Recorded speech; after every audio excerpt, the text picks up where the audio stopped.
लाभ वित्त भास्कर चैनल देख रहे अपने सभी प्रिय दर्शक को एडवोकेट देव भास्कर मिश्र का सप्रेम नमस्कार।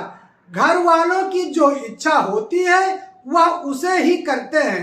बाप दादा परदादा से जो वरासतन पैतृक जमीन प्राप्त होती है उसके एक टुकड़े को आपके फरीकान यानी भाई चाचा या परिवार के अन्य सदस्य जो हैं वो खरीदार से पैसा लेकर उस प्रॉपर्टी को बेच दिया है। अब तो उनका उस प्रॉपर्टी से काम खत्म हो जाता है, लेकिन आपको यह पता होना चाहिए ऐसा करने वालों के साथ क्या हो सकता है। आप भी जानकर हैरान रह जाएंगे।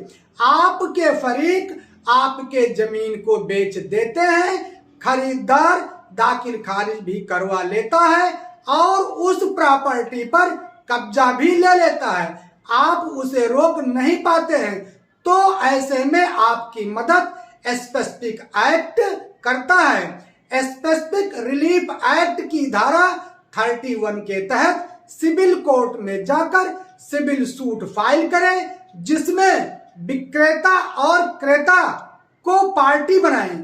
31 यह साफ कहता है डीड में गलत तरीका अपनाया गया है तो उसको कैंसिल करा सकते हैं।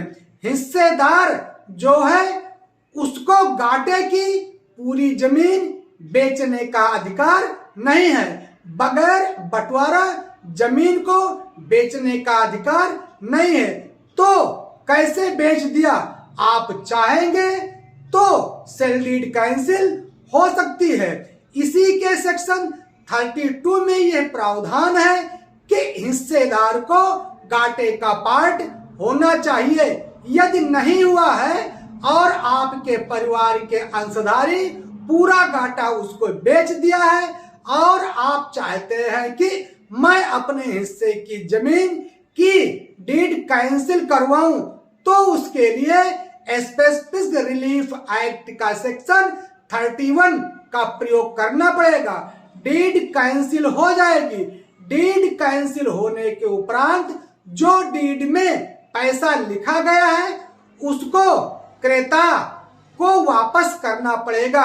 अब प्रश्न यह बनता है कि यह पैसा क्रेता को कौन वापस करेगा।